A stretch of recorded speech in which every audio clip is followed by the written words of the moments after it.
throughout. So it's a lot of material. So we anticipate and hope and encourage you guys to give us all your questions so that we can get those answered. So Eric, if you want to go ahead. So as Anthony said, we're here today to talk about the lead and copper rule revisions and its widespread impact on utilities across the company. And what you'll find, we've got two incredible speakers, and Erica Walker and Mike McGill, who, in my opinion, are leading the national conversation on lead and copper, its compliance, and all the nuances that are going to unfold here over the coming months. And I just wanted to say, as I talk about these changes and the challenges, some of it, is kind of scary. There's a lot to understand, and the goal is from today and the subsequent sessions is to help you get that understanding. But as we go through it, I want to let you all know that help is kind of on the way, and in many ways, it's already here. As 120Water has partnered up with South Carolina Rural Water, we've built what we think is a pretty cool lead and copper solution. That's already being leveraged today by hundreds of utilities across the country. So at a high level, you may ask, well, what is that, Lowell? What is that help, and how is it already here? Well, it's a combination of three things.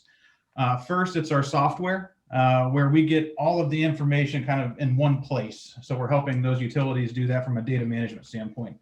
Then we layer on these automated sampling kits where we take all of the details that go along with trying to get these compliance samples in. We handle that for you, and then we wrap that up with what we call custom services. So that's where our team, again, beyond getting all the information centralized, we'll make calls on behalf of utilities to help them get those sample returns. So we've been studying the rule as it exists and what's going to be coming, and tried to build tools and resources and partnering with South Carolina Water to make sure that we can get those out there.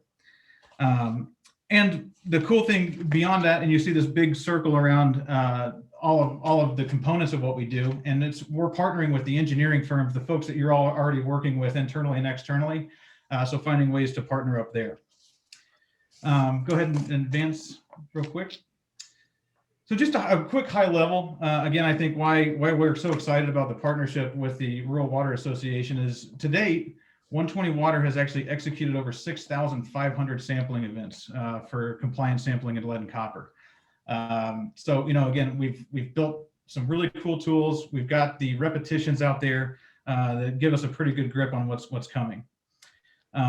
So, just again, as we go through all this, just understand that there's help out there. We're here to help utilities of any size, shape, wherever they're at in their compliance journey, build a customized solution to help you get along the way, whether it's just through education, whether it's through our services and offerings like that.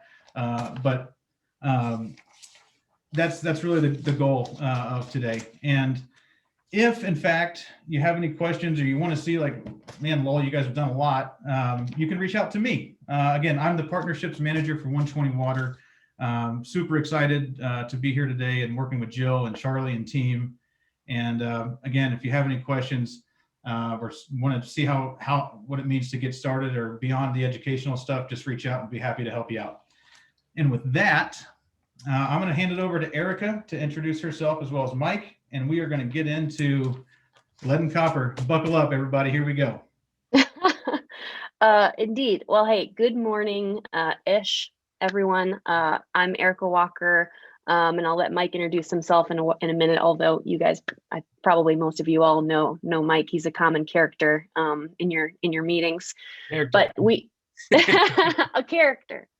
But yeah, we're so thrilled to be here. It really has been a delight to work with Jill and Charlie. This is a great community. You run a tight ship. I attend a lot of these meetings, and I always feel like Charlie and Jill and Rural Water folks really bring you great content, good speakers, good education, good interaction. So some of the best, I think, associations type meetings that at least I have attended. So we're really grateful to have the time to speak with you. So I'm the director of services here at 120Water. As Lowell showed you with that image, we're a bit of a weird company, right? We're a technology company, but we also sell sampling kits and pitcher filter kits. And we have almost an environmental consulting, a typical consulting firm arm. So we wrap all those things together to run and orchestrate cool, complicated water quality projects for utilities. My background is in environmental science and policy analysis. So I care a lot about the intersection between good policy, good science for good public health outcomes. Worked in the utility space on lead and copper rule compliance and other projects, worked for the federal government, our state SRF here in Indiana. I live in Bloomington, Indiana, and the company 120Water is housed out of Zionsville, Indiana. And then Mike, I'll let you reintroduce yourself to the room. All right. Well, thank you, Erica. Yeah, most of you know me, hopefully, over the last course of the last couple of years. So I'll make my intro brief. We at Water PIO provide affordable communication services, customer, media, and crisis communications. We've been dealing with this issue for a while now. We've spoken to you at several of your events over the last couple of years. I'll just throw in that we're fortunate to have a partnership with 120Water. It's kind of why we're here a little bit. We're going to be providing the public communications pieces as part of their platform moving forward when it comes to complying with the revised rule. So that's kind of our role as well. And we've been doing work both in South Carolina on lead, and also if you're keeping track of what's going on in Rowan County, North Carolina, we've been dealing with that issue, and we've been partnering with 120Water on that as well. So I'll leave it at that and give it back to Erica. Sounds great. Well, just keeping us moving. Mike and I are kind of sharing the reins here in the presentation. He's going to bring in some expertise, obviously, on communications, and he and I are going to be rolling these sessions together. Communications is a part of this rule in many, many different ways. And so we thought it would be really valuable. While I might be covering inventories and replacement and childcare and school sampling, Mike will be able to bring in relevant pieces about comms to those areas. So that's why we think it's really valuable to show up together, bringing education as a unified front. But in terms of the agenda, we'll start with a little bit how we got here, the current rule. We have to talk about the fact that the Biden administration, when they took effect, they put a so-called freeze on the rule, and they're looking at it again. So I wanted to give you some context for what that means. As I did in a previous meeting, not with slides, and it was quick and dirty, I will talk about the 7 key changes in the rule, sort of boiling things down, getting you in a place where you feel like you understand what's in this thing, so that if modifications are made, it's quick and easy, and you're not spending a ton of your life poring over a 400-page document.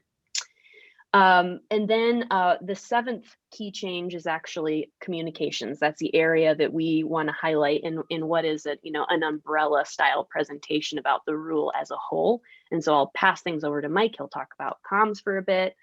And then the two of us both have some recommendations for, hey, compliance date is not here, but there's some things that you should do to start preparing today.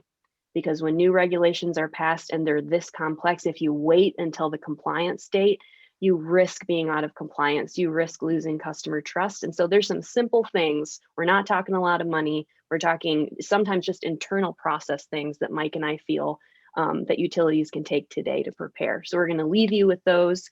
Lowell's going to talk about the following sessions. We've got some resources that are free to you through 120Water. That really, again, are about helping you wrap your arms around this massive, really one of the most complex Safe Drinking Water Act regulations I think is out there, I've seen in my career. And then we'll have a discussion. So we're hoping that we've got maybe 10 minutes at the end of Mike and I's time where we just want to talk with you. We want you to get the most out of this time. We want to make sure that as we roll the next sessions out, that you feel like this is tailored to your needs. You're getting value out of this. So that's our plan. Hope that sounds good to you all. Lowell gave me a thumbs up, so I guess we're good. All right. Okay. So how we got here? We've made a lot of progress in reducing lead, especially in children's blood, which is it's a key area because children, especially under the age of 5, who have a a soft blood-brain barrier, meaning lead and contaminants can travel very easily across their bodies and straight into their developmental center, their brains, very easily. So we've made a lot of progress in reducing lead concentrations in this country. And I know regulations are scary and sometimes they feel bad, but hey, they've worked in doing this important work. So on the left-hand side here, you can see these boxes. They point to periods of time where the government has put some regulation on leaded products, and then this hockey stick here that represents blood lead levels in children from the 80s till 2008, and you can see, as the government started regulating lead in plumbing materials, lead in paint, lead in gasoline, children's blood lead levels started dropping. So we've made a ton of progress. Look how far we've come. At the same time, though, that was happening, as we're seeing that progress on the right-hand side, our understanding of how lead can affect children, even at very low levels, has changed. And so the goal has changed. We're dialing the lead down. We're chasing lower and lower concentrations as we understand more what the stakes are. And they're really high. You've heard EPA use this phrase before. And in fact, it just almost sounds banal by this time because it's so cliche, but there is no safe level of lead. We have not found one. And we've done a lot of research. Even low levels of lead, like you could get from drinking water over time, can really have serious effects. And so that's why we're continuing to chase this dream, while we're continuing to follow this goal, because it's important. So chasing this goal, obviously the lead and copper rule as it currently exists has been around since the 90s. This is the first significant change to the rule in 30 years, and we're going to talk about why it's significant, what those changes are.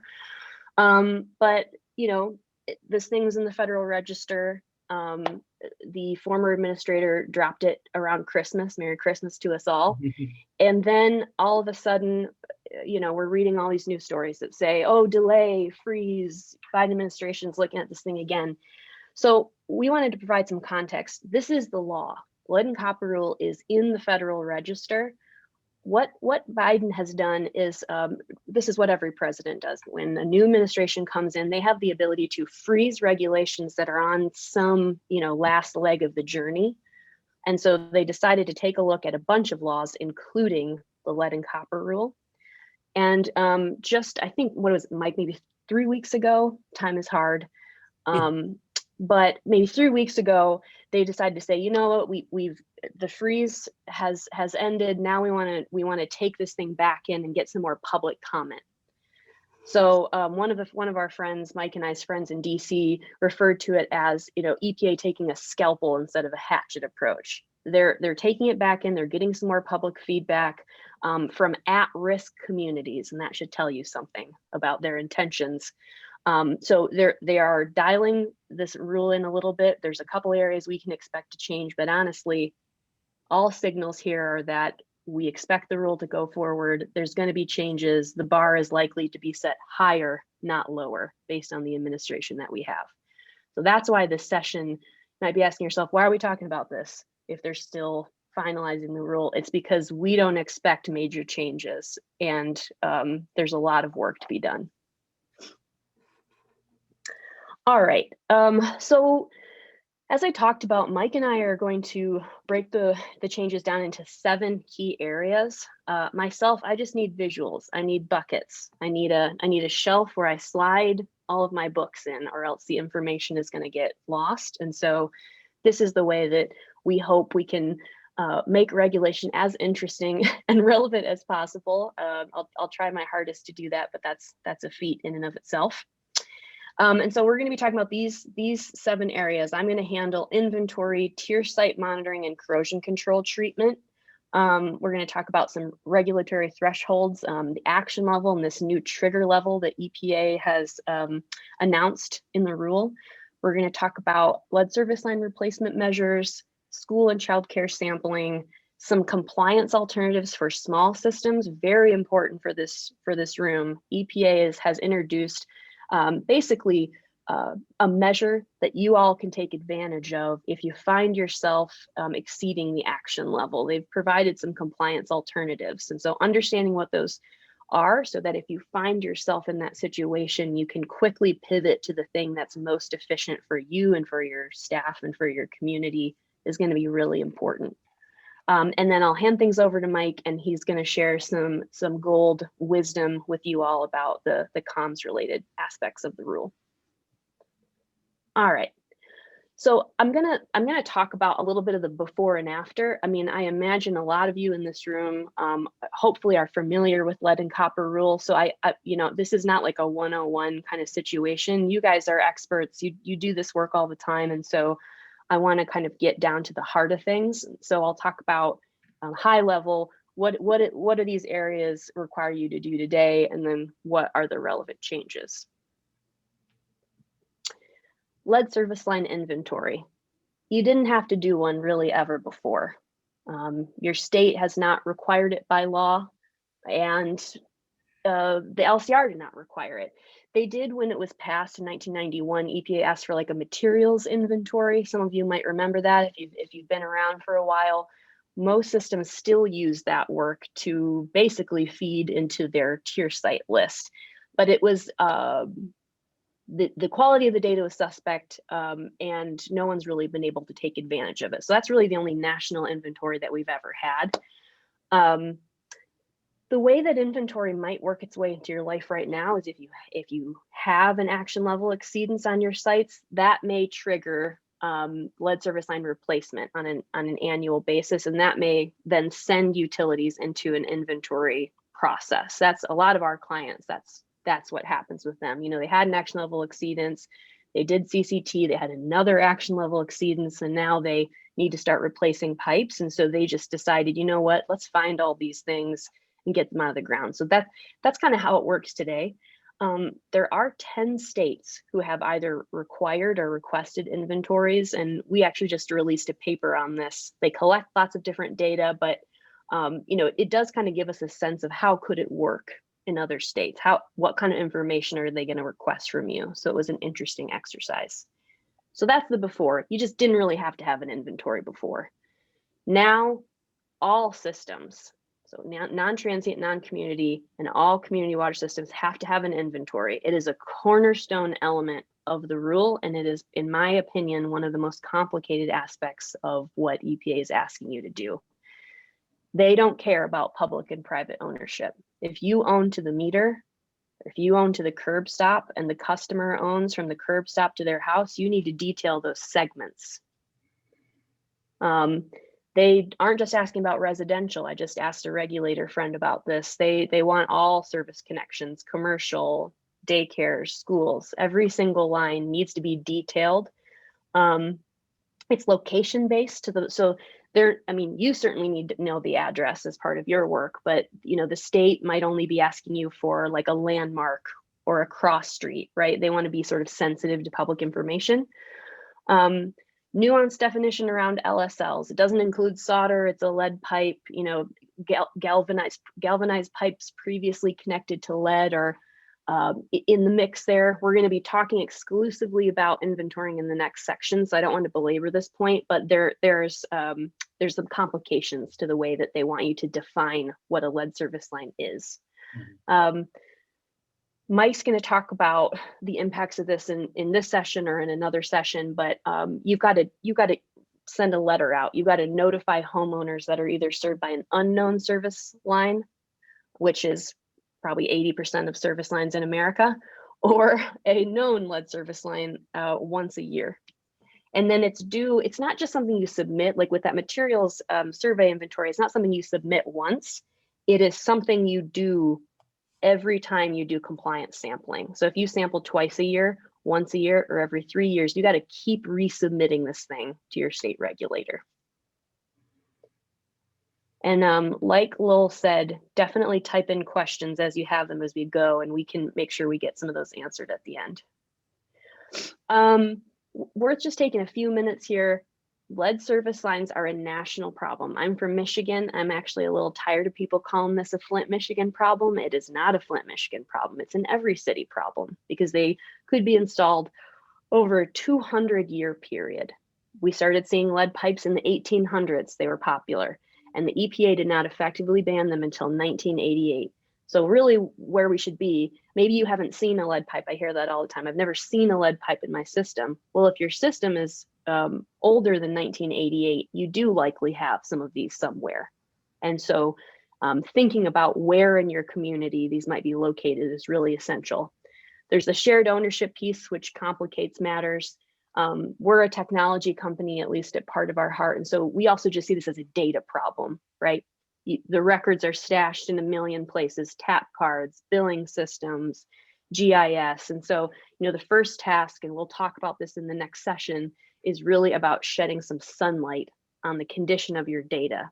And we work with clients a lot to help do that. And then, of course, this is a problem that you all are very familiar with, but like lead is, of course, just also present in the premise inside. Solder, brass, there's a lot of potential lead components in someone's home that you don't own that could cause compliance issues for you down the road. And so educating a homeowner about all the various sources of lead, that's a challenge for utilities. And so I think the rule is going to require that, make that more important. And Mike is really excellent about talking about that. All right, moving along. The second one, we wanted to talk about big changes, tier list and corrosion control treatment. So before, the tier site list is not based on an inventory. It's maybe based on the material survey work that was done before. There were 3 categories. The first, for example, is you can sample from a mix of 50% homes served by lead service lines and 50% homes with lead solder installed before 1987, I think the year is.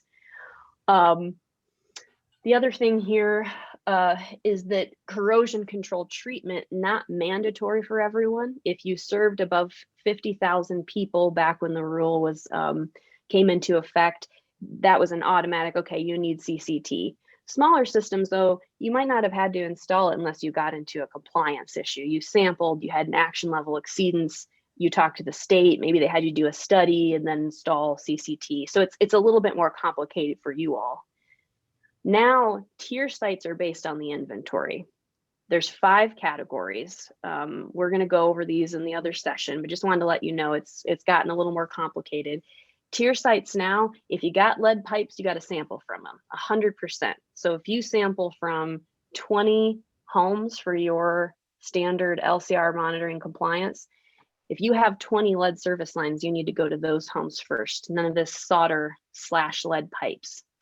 The other thing that they added in, and Mike and I were both like, whew, where did this come from, was 1st and 5th liter sampling. So the state of Michigan requires you to take 5 consecutive samples from homes served by lead service lines. You collect your standard 1 liter, you collect 3 more liters and throw them out, and you collect a 5th liter, and you analyze the 1st liter for copper and the 5th liter for lead. And that's meant to give you a better approximation of lead concentrations near the actual service line rather than what the existing rule does, which is give you an idea of water chemistry inside the home. So that's why they're doing it. But obviously, if you have trouble getting your customers to collect 1 liter, 5 liters ain't no fun. So there's going to be, some needs to have education, clear guidance, good kitting are important. There's this idea of find and fix that's been introduced. Find and fix, so say one of your homes is over 15 parts per billion. EPA is going to send you back to that home within 30 days. You have to collect a follow-up sample and water quality parameters. If you've got CCT, you have to diagnose the problem and document what you did. So there's this more sampling, more interaction with the homeowner. Utilities often enjoy interacting with their homeowners. In fact, sometimes people tell us, I don't want you to do my LCR sampling because that's my way of getting out into the community. But this is just a little bit next level, right? Going in and saying, oh, hey, sorry, you had some water quality problems. Let me try to figure out what's going on. There's a lot of nuance to the way that needs to be handled. You guys can do it, but it just requires some thought. The other 2 things I wanted to mention are that here, if you get into a situation where corrosion control is required, like say you have an action level exceedance and your regulator says time to install, Now you're just on corrosion control based on the way that the rules require. They don't allow you to get out of it or to stop installation if you have subsequent monitoring results that are below the action level. So lots of nuances. Again, we're going to talk about these things in greater detail in other sessions, but important to mention. As I just talked about, we won't belabor this point, but the 1st and 5th liter sample really kind of has gotten people worried, and I understand why. So just wanted to hit home again. This is that visual I gave you, right? The 1st liter is here over inside the house. This is what you usually are modeling, actually. You're not representing your infrastructure. You're representing the homeowner's infrastructure, which is a big challenge for you all. Can you control water chemistry inside of a building? Sometimes you can. What if they go on vacation for 2 weeks, right? So in some ways, I think that, you know, this different sampling methodology will be good for you all, in that if it's about assessing your corrosion control treatment, it actually is going to be looking at the service line rather than inside the house. So this is, you know, an example of sort of along the line what it represents. And then to the right here, it just tells you, it's showing you the why, right? So 1st liter in this scenario would have been 0.8 parts per billion. Get out to the service line, you're 31 to 100 parts per billion. You're actually starting to find lead. So this is why the sampling methodology matters, and it's been a long-standing gap and issue with the lead and copper rule. Moving along on the 3rd one here, we've got some thresholds, and one that you're familiar with and one that maybe you're not.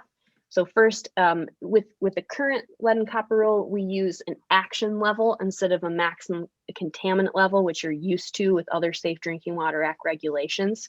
Action level is picked because there is no safe level of lead, and EPA didn't feel comfortable using a maximum contaminant level for enforcement. Currently it's 15 parts per billion, and they did not change that in the new rule. It's a 90th percentile calculation, meaning you take, say you sample 10 homes, just as a review. Sorry if this is overkill for you all, but you take 10 samples, get the results back. You order the results by least to greatest in terms of concentration. Then you would pick the 9th highest sample, and that would be your compliance result. That's your 90th percentile calculation. That's the one that needs to be below 15 parts per billion. So that's the way they do it. They're keeping that sort of methodology. And today, if you have an exceedance, we've talked about some of these things, it can cause some regulatory review by the agency that you all work with. You might have to increase your monitoring. Maybe now you're monitoring every 6 months instead of 3 years. They might have you do some CCT, as Mike is very familiar with. He helps a lot of systems on this part. They might have you do some public notification and education with some canned literature and materials that I know Mike often helps folks refine. And then they might have you do lead service line replacement. Today, not a ton in this area has actually changed. They maintain the action level. Largely what happens when the action level is exceeded is the same, but they have introduced this idea of a trigger level. The trigger level is 10 parts per billion, and the idea of this is that it's meant to provide you all with like an advanced warning of water chemistry issues or corrosion control optimization issues. So rather than saying nothing happens to you until you have to like tell the world that you had a problem and get a bunch of media on your back, this is meant to say, all right, you do have to take a couple steps, but at 10 parts per billion, if that's your 90th level, you need to take a second look, make sure everything's going okay. That's how they meant it. It is the new CCT target. So if you use corrosion control treatment, you would have to then optimize to 10 parts per billion. That would be your new bar. It also activates a lead service line replacement plan. I think this idea comes up in another actually, but if you have lead service lines in your system, you have to create a lead service line replacement plan. And the trigger level triggers that plan into action, meaning you have to go start interacting with homeowners and trying to get them to replace their pipes with you. But as Mike will talk more about in greater detail and with more expertise than I, difficult to message the difference between 10 parts per billion and 15 parts per billion. It's a communications challenge. So something that we want to talk with you about. All right. And getting on through here, I've only got 2 more, and then I'm going to hand things over to Mike. But lead service line replacement, we've touched on this in a few different ways, corrosion control or through action level exceedances. But today, how it works is this. If you have an action level exceedance at the 90th percentile, you do some CCT and it's still not working, that may trigger 7% annual lead service line replacement. They have you today, you have to at least offer to replace the private side if that's a lead pipe. And they allow you to count those partial replacements towards your 7%. They also allow you to do these things called test outs. So like say you were going to go to a home on Smith Street and you knew that was a lead pipe. Rather than going ahead and replacing it, you could take another sample. And if the sample was below 15 parts per billion, you could count that as a replacement. Bit of a weird loophole. And so they've done away with that. Here's how it looks now and how it will look in the lead and copper rule world. So they've decreased the replacement percentage, which people did not like. Public health did not like this, to 3%, but it's over 2 years instead of 1 year. They took out the test outs, so you can't get a sample under 15 parts per billion and call that a lead service line. It's also based on the total number of LSLs galvanized that have been previously connected to lead or unknown lines. So the math's quite a bit different. They don't let you count partials.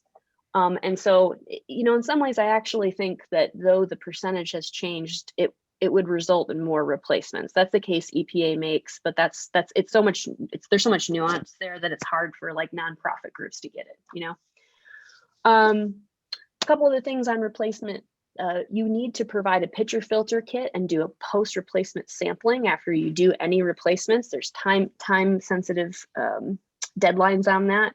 And then if a customer replaces and they call you up and say, hey, I just replaced my side, you need to go out and replace yours, if they're savvy enough to know to call you and ask those things. And then, as I mentioned, the trigger level will set into motion the replacement plan. All right. Moving on through here. So the 5th area we want to talk about is sampling in schools and childcare facilities. It's not a thing today. There's nothing in the lead and copper rule that says anything about schools and childcare sampling. In fact, when I saw this, and this is an issue I've been working on in my career for the last 6 years, doing statewide sampling projects for lead in schools and facilities, and I never expected to see this in the lead and copper rule, but here it is. So not a thing. Now it is a thing. And here's what they're asking you to do.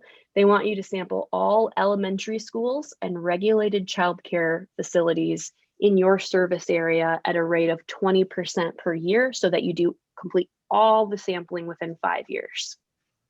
That's what they're asking you to do. All non-elementary schools are by request. So if you sampled an elementary school and someone's parent said, well, my other kid goes to the middle school, why aren't you sampling that? Then you need to go out and provide some additional sampling. You got to do some education with them. Here's what the results mean. Here's what they are. And then I think this is the right call by EPA for sure. These results are not part of your 90th percentile calculations. Sorry, everyone. My dog Ethel is guarding us from a postal worker here. So yep, that is that. We're going to be dedicating an entire session to this issue, but it's a common problem. Most buildings built before 2014 have leaded components in it. They're not yours, you don't own them, but the school bought them unknowingly. And their water chemistry is more conducive to leaching lead. So very likely that your samples will reveal lead in those facilities, their lead, not yours. Dangerous to young children, very popular legislative issue. There's 16 states that require lead sampling. All 50 are doing it in a voluntary method through an EPA grant program. And then, as Mike will talk about in this session, but also in our other session on schools, very challenging to execute communication-wise. You can see here, the biggest issue I often see is that schools, they're trying to be thoughtful about communication. They don't exactly know how to talk about the sampling, they're not you. You all have water quality expertise. You can explain what an action level exceedance is, what 15 parts per billion is. These schools don't know how to talk about this. And so what they do is they hide it. They test, they keep their results secret, and then these news stories come out and parents are so upset. And so you shouldn't be in the situation because you actually have to share the results with them. But I think as Mike is going to talk about, there's some care and thought that needs to go into how that is done. All right, and then this is my last one, and then time for Mike. We'll get some fresh perspective in here in the room, and a break from my voice. But last thing I wanted to hit is the sixth area for me: compliance alternatives for small systems, largely for you all. This is your area. Before, you didn't have any of this. There's nothing to talk about. There was nothing really, to my knowledge, maybe in your state, but there was nothing really super special. Giving you a path to things that were maybe more efficient for your resources or for your situation. EPA has decided to change that. So systems with an action level exceedance, and again, that's that 90th percentile thing, serving less than 10,000 people. If you find yourself in that situation, you can choose from one of these four options. You can decide to install some corrosion control treatment. You can decide, well, my inventory says I only have 2 lead pipes. I'm just going to get rid of those lead pipes. You can install and maintain point of use devices like filters on people's faucets. If you're a non-transient, non-community water system and you're a school and you only have 5 faucets, that's a really good option. That's not any of you, but just to give you an example. Or you can go and you can replace all lead-bearing plumbing materials. Again, I think that's a little bit more geared toward like a school or a casino, a non-transient, non-community water system. And with that, great on time, Mike, based on the time frame that we set out, I am going to turn things over to our communications expert, Mr. Mike McGill. Thank you, Erica. Before I dive in, I'll just say this, 120Water and Water PIO are sponsoring AWWA's virtual summit on lead and water quality right now as we speak. I jumped on their start session, their plenary session this morning, and all it was for the first 15 minutes was a rehash of Flint and how it impacts just about everything we're doing and saying, and what this rule is all going to be about. And really, that's where we have to come from it when we get started thinking about communications. It's all about how you manage the Flint factor, what I call it, moving forward. I invite you, go check out the Water Quality Summit. It's virtual. You have all these resources available for 30 days if you sign up. And it's everything when it comes to complying with the current rule and what might be coming forward under the revised rule. So I strongly suggest it. And with that, I'll get underway. Thanks, Erica. And this is, I don't think I have to say this much. I've said this to many of you before. Lead and copper communications are a top threat to public confidence in drinking water. I talk about PFAS a lot. This is where we've really crossed paths a lot. But when it comes to lead, it affects everybody. And the reason, like I said, starting off is because of Flint. Flint shook public confidence in all of us all across the country. People didn't doubt water providers before that they protected the public health. They didn't. When Flint happened, they started to. How can you let this happen? You covered it up. And that we isn't just about what happened there in Michigan and throughout that state, really, but what happened, it connected with all of us in water. So anytime we have to talk about lead, especially exceedances, they draw Flint comparisons. Like I mentioned, I've dealt with situations in South Carolina, and I'm dealing with one in Rowan County. We just had a story hit yesterday with a reporter, and we managed the Flint factor. It's what you've got to do. It impacts every reporter and customer interaction. That's what they're going to go to, because the second they Google lead in drinking water, what's going to come up for them? It's going to come up Flint. So here's the thing as well, and this is what you're going to get from us over the next few weeks. The public didn't understand the current lead and copper rule, and that's because we didn't help. If our data was strong, we threw it in our CCR, kind of wiped our brows and said, we're good. If the data was bad, we just kind of crossed our fingers and hope we didn't get killed. We said what we needed to say to get by, and hopefully public attention went on to other things. As a result, the public doesn't really trust our responses when we have exceedances. They don't have that built up confidence with us on this issue. And when they pop it into the Google machine, it comes up Flint. So that's what we have to start off with. Go ahead, Erica. Thank you. So the perspective, and I've talked about this before, the key to dealing with the rule, the current one and the new one coming up, explain the challenges before the issues arise. Talk about your lead and copper programs from the positive, proactive sense. You know, this is what you're doing to make sure the public health is protected. And when exceedances are found, and you're going to have a higher likelihood of finding them under the revised rule, you don't run away from the rule. The action level as it stands means you take action. You know, it's designed to protect the health and allow utilities to fix discovered issues. And as we've mentioned, one of the top talking points we use with our clients is it prevents needless changes to water chemistry. You know, a lot of people just say, why didn't you just throw in corrosion control if you've got an exceedance? Well, those are the same people that argue about fluoride being in the water. They don't like water chemistry being mucked with, right? Well, guess what? The rule helps you prevent needless changes to water chemistry. The revised rule changes that game a bit. Now, the current and revised rule, they're the only tests conducted by customers at the taps. As Erica talked about, when we do the first and the fifth, we're going to have to walk through our customers on how to properly conduct that, because you know what? Some of them might say, why do I mean to go to fifth floor? I'm just going to take the third. I poured it out. Everything will be fine. The water was running. I'll just take the third one or whatever. You're going to have all those problems. They're the only tests conducted at problem locations. Systems-wide changes can be based on a percentage of results. Water is almost always not the cause. You don't want to say always or never, but in cases with exceedances, it's not the water itself. And the first thing I do to get the public to take a breath when they think it's Flint is to show people the results of the water coming out of the plants.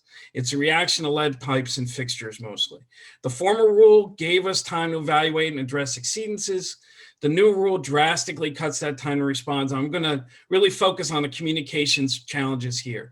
And it adds a series of additional notifications. As Erica mentioned, you do an inventory for the first time ever, and you're going to have public notification requirements that you never had before in ways that you've never discussed about your lead before. So in other words, that unknown of the lead service lines, 80% is what Erica talked about. We don't like talking about unknowns of water, but that's what you're going to have to do here. So go ahead, Erica. The new LCR, as she's talked about, I'm going to move through this quickly. First changes in 30 years. Understandable the changes are taking place. And as Erica talked about, we can get a better handle of the issue in our systems. But it's a disaster, especially for smaller systems lacking communications. The multiple challenges, the new trigger level at 10. The public's not going to accept two different levels. They're not going to accept their water utility saying, well, we're at 10, so we're going to do A, B, and C. 15 will do everything. It's not going to be accepted. And as Erica mentioned, the corrosion control is going to be aimed at the 10. So that basic fact is going to undercut the 15 action level. So 10 is going to become the de facto action level. You just aren't going to be able to explain the two different numbers. The schools and daycares. I've talked about this with Charlie. We've talked about this. In most cases, it'll be on your own dime. I see that some states are providing funding, and there's funding available from the federal government in some cases, but it could be on your own dime. These are difficult locations for tests. I don't have to tell you. Getting people to cooperate is one thing, but then testing a school during the summer when the water's not moving, it's a PR nightmare. And in some cases, we've dealt with systems where the school system has taken responsibility and said, we've got to get the lead out of our schools. I've been in the middle of situations where the schools have turned to the water utility and tried to blame them. You can have those different reactions here. And so you get this PR nightmare because, as Erica pointed out, parents aren't going to care. Just get the lead out of my water for my kid. They're not going to care about any sort of nuance involved. As Erica mentioned, 100% of tests are at-risk houses and can create a false impression of your system. People can think that there's lead all over the place with just a few hits in your system. The lead line replacement trigger. it's flabbergasting to me. I'm going to use that word because it creates a system of have and have-nots. If you got the money to replace your lead service line, hallelujah, the utility has to replace theirs too. If you don't have the money and you got to put up with your lead service line, the utility doesn't have to replace theirs. And guess who's going to be the villain on that? It's going to be us. So that just sets us up. I'm kind of stunned that it's in there. And then the lead service lines inventories, they can create questions. You're doing them the first time. You've got all this kind of, hey, this is the first time we're ever doing it. We're concerned. We could make mistakes. And then you've got to communicate it. And as mentioned, the known or unknown, if you got to inform a customer, well, we don't know what your line really has in it, but you've got to take precautions until we figure it out. That makes the utility look like it doesn't know what's going on with its own system. That's not what you want. And then you've got project notices as well. As you get the lead out, you're going to have to notify and notify and notify. So you either do it from the proactive sense or you do it from the reactive, and that's when that can have problems for you. And then there's the communications part. The 30-day notice is pretty much gone. In our conversations about what we think the Biden administration is going to do, it looks like they might work around the percentages, the 7 and the 3%. It's doubtful they're going to lessen the requirements on you for public notification. So with this notice, 72 hours for an individual notification, 24 hours for a system-wide exceedance. You're going to lose the ability to map out your full response, that action plan, before you have to talk about the situation communications-wise. You're basically going to be stuck dumping documents, which is never a good thing. The press and social media are going to eat that up, and misinformation is going to go flying. You're going to have little time to brief elected officials and community leaders before the headlines hit. And as we all know, I've dealt with this a lot. If you can sit down with boards of commissioners and city council members before screaming headlines hits, they're more likely to stand with you or beside you or behind you when you're talking about lead. If they see a headline hit and then you're talking to them, they're going to point fingers at you. Okay, that is all the difference, proactive versus reactive. The public reaction is going to be swift and lock in place fast, and anger and misinformation, once that sets in, it's almost impossible to move people off of it. And then there's the Flint factor. Go ahead, Erica, and I put it in screaming letters for you. We're going to be putting this in as our public comment for this that's opened up to try and get some more time on customer notification, because you're going to have a lot of reactions to situations where everybody's going to scream that this is our Flint when it has nothing to do with Flint at all. But you could have this. In this picture, this was from PFAS. PFAS has nothing to do with lead, but it's still what people jump to. This is my town, it equals Flint. And you're going to have that even for basic exceedances that have nothing to do in any way, shape, or form with what happened in Flint. The approach, and I've talked about this with you in the past, so I'm going to fly through it. Put yourself in your customer's shoes. J.D. Power does these customer surveys. 1 in 3 customers report water quality issues. The biggest mistake you can make is arrogance. All trust can be wiped out with one headline: lead in drinking water. Screaming headline, your trust goes out the window. So what do? You create your action and comms plans now, and that's what we're going to talk about over the next 4 weeks. Proactive communications about your LCR programs. Use plan transparency. You gain trust while exercising control. I ran a newsroom in DC for a couple of years. This was our old adage: if I hear from you first, I trust you first. If I hear from you last, I trust you last. And there's nothing more important than to think that when you're talking about lead. Okay, be ready whenever an exceedance could occur, and you've got 24 hours to get it out. Your comms plan has vetted messages across all information platforms. You cover older people that watch the news and read a newspaper, and younger people that are strictly on social media. And you explain short and long-term solutions as quickly as possible. Your messages, you got to start off with your lead and highlight your important expert role. Remind people you're the experts. You can't be quiet anymore. Your messages, these only work if you're actively communicating. Come to us. We're the experts. Important information is always available. And then you acknowledge the difficulties with social media. If you tell people you shouldn't use social media at all, don't even look at it, guess what? They're going to go there like a teenager. You tell them not to do something, they're going to go there. And when they go there, they're going to see lead in drinking water in Flint, and they're going to come for your heads because you told them not to go on there.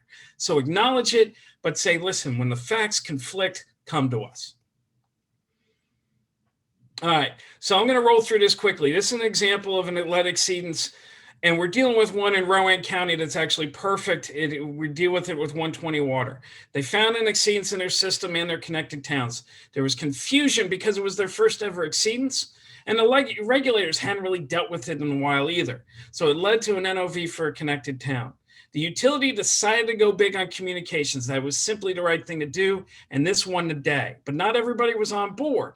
Some people wanted to hold back and say, well, if people come to us, we'll tell them, but hopefully they won't come to us. And the consultant for the action plan wanted to dictate the communications and basically said, we're only going to give information out as we see fit. That's not what happened. The head of the utility said, nope, we're going forward. We're going early and often. And we just put them in a position to succeed. We developed the action plan and we had the communications developed to explain it. And one of the lead messages you talk about, it's not Flint. Customer communications, news media, elected officials, they were all messaged, okay? They were all told about the action plan and assured that the utility would take care of the problem. As a result, in the end, guess what? The utility took the problem just as we talked about. The NOV was handled. We just said it was our first ever exceedance and a mistake was made. We just want to make sure we got it right. But we hit upon the fact it was the first ever exceedance. Coverage was neutral to positive. Because we stayed transparent, we kept communicating. Key milestones were talked about. We were in the 50s at the start. We eventually got down to single digits, right? When we were at the 30s after 6 months, there was a push saying, don't communicate it. We're still double the action level.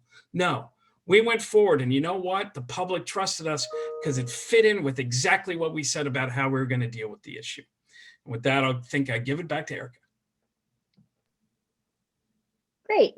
Well, we're cruising toward the end, everyone. And so what we're going to do for the last few minutes, and hopefully we'll have about 5 minutes to answer some of the questions I think have been coming in the chat. Here, again, we're not trying to fearmonger here. The compliance date is not yet here. We are really simply trying to give you education and give you some simple takeaways that you can start working on today that will help you prepare. That's the goal. That's why we've been invited here. So here are my 4 simple steps I think y'all can start taking today. Identify your LCRR squad, your anti-lead squad. It's usually consisting of 3 types of people. Whoever does LCR compliance today, your compliance person, whoever knows the most about your infrastructure, GIS coordinator, most veteran employee, whoever that is, and then leadership, administrator of the utility, director, and possibly a comms person if you have them. Those 4 roles need to be around the table and talking about this rule as soon as possible. Next, review your data, your processes, and your tools and resources around all the things we've talked about. How do you communicate with your customers today? Can you do 24 hours or can you not? Have you had compliance issues? Is the 10 parts per billion going to be a problem for you? Once the squad looks at the rule and talks about it and covers your data, start educating your utility, start educating your customers about the rule. Why is it here? What does it mean? How is it going to impact us? It's planning, talking, looking, not shelling out millions of dollars. And then I do think it's important to start your inventory today. If I were going to say put some money into it, this is an area that I think is worth investment now. We are on a path to replacing all lead service lines in this country. The President of the United States declared war on lead service lines and said in the next 8 years he is going to remove them all. So get this inventory done because there's funding available, and there's going to be even more funding available. And the person who has the utility that has an inventory is going to be first in line for that funding. And with that, Mike, your takeaways? You know what? Since we're short on time, it just repeats what I just said. So you've got this slide. We're going to be talking the next few weeks. And with that, I'll just give it back to Erica so we can get the questions. How's that? That sounds good. Hey, Erica, Lowell, if it's okay. Erica, this is Tony. This is Tony, Yeah. the host. Can you see the questions to the right-hand side that have been Lowell? posted? Yeah. Yes, I think we can. And I think Lowell was going to field questions. Should we jump right on into it? No, I'm just making sure. Yep. Oh, thank you for asking. Okay, well, real quick flyby. Sorry, we have 3 sessions. I'm taking your spot, Lowell. Sorry. We have 3 more sessions, and they're on lead service line management, they're on lead in facilities, and they're on tier site monitoring and the small systems flexibility. It's going to be Mike, Lowell. We're going to dive into the details that we brushed over in greater detail. Hope you can come. We also have some free resources that you can access on our website, or maybe through Charlie, Jill, and Lowell are coordinating that. But we've got a pipeline that talks about the timeline and preparedness. There's a quiz you can take, and then we've got some free webinars that you can watch. And with that, Lowell, I'll let you navigate us here in the last few minutes. Yeah, so we've got a question from Vincent. How do you certify that you do not have any lead service lines to start with?